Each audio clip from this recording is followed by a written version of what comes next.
but the guard had only one eye. So this traveling monk was so pleased by the hospitality and everything, so he wanted somehow or other to say something, but they keep it mona, and he didn't want to disturb their mona. So he was so overwhelmed by this nice feeling that he's so nicely received, and so he said to him like this, and he meant, Buddha is one. Buddha is our father, and Buddha is one, and he just made it all.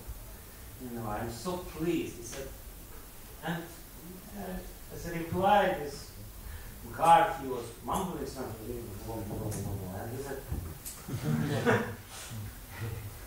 and this traveling monk, he thought a little bit, and he thought probably he wants to enter into philosophical discussion. And I say Buddha is one, and he says, no, Buddha is not one because Sangha of the monks is very important, so he says two.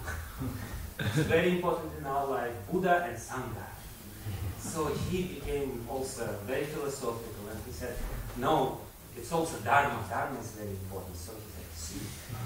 And he said, see, this other guy became enraged, and he punched him in the nose, and pushed him out of the monastery. And this, he couldn't understand why all of a sudden, it was a nice exchange, philosophical exchange. Everything was unexpected conclusion of this philosophical discussion. So he was pushed out at night, and there he was pondering what happened. And actually, this head of the monastery, he was also pondering what happened because he saw this happen. So when the Monday was over, the next day, he called his guard, and he said, what happened yesterday? I saw this traveler came. He said, yes, this traveler, he was too much. He was really obnoxious. I brought him in the room, and he started laughing.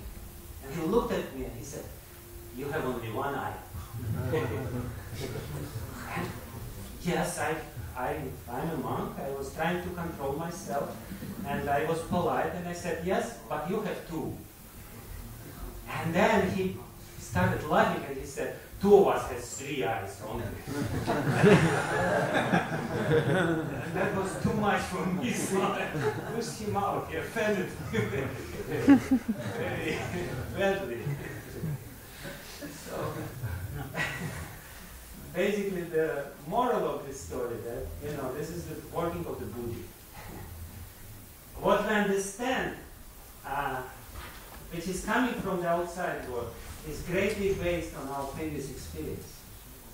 What we think, what is more prominent in our citta, that's how we will interpret whatever we see from the outside world. And in this particular case, this guard, he was always thinking he had this inferiority complex. He had only one eye. So whenever he would see one, he would immediately see, I only have one eye.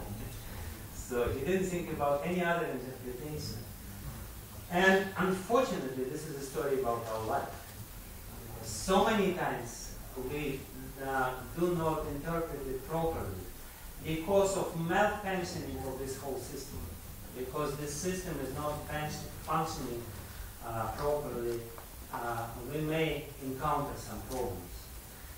So basically what I will be talking today is how to tune this system up and how to make it function more properly. First, I also want to give little interesting theoretical correlation between these elements which we have by saying that these elements are all have defects.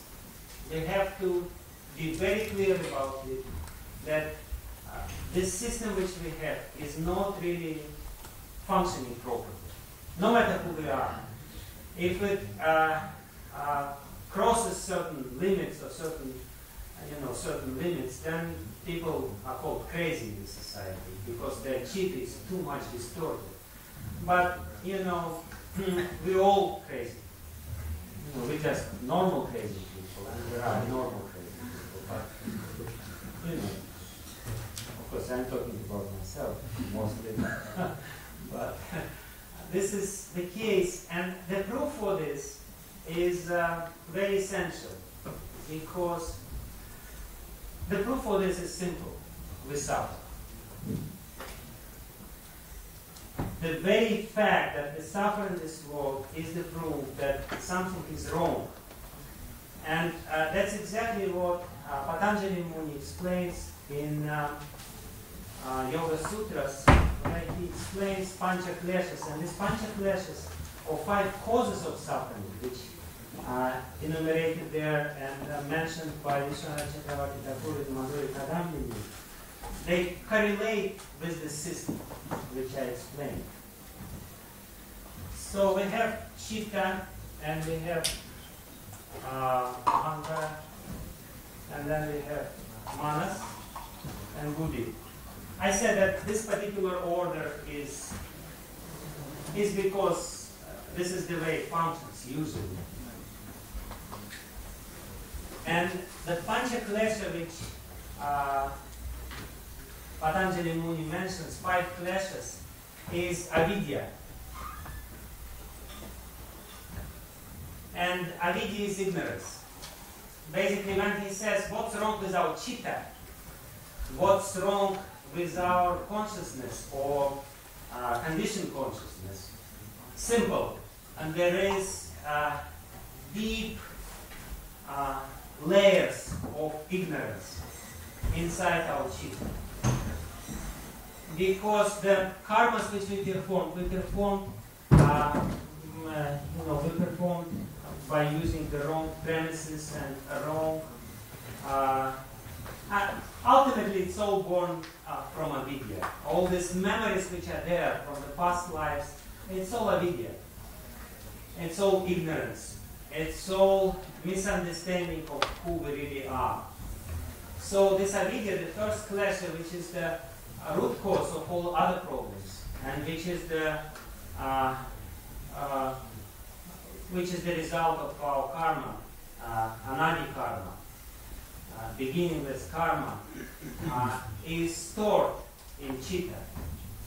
And then, of course, the next klesha is somebody remembers how it's called? Asmita. Yes, asmita. Asmita basically the same as ahankara, but there is slight difference.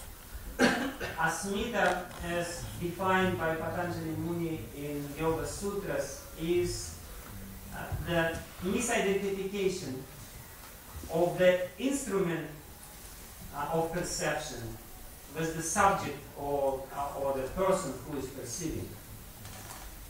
In the process of perceiving this world, we start identifying ourselves with the instrument of perception, and that's what asmita is. Basically, we consider ourselves our mind. Whatever is there in our mind, we think that's me.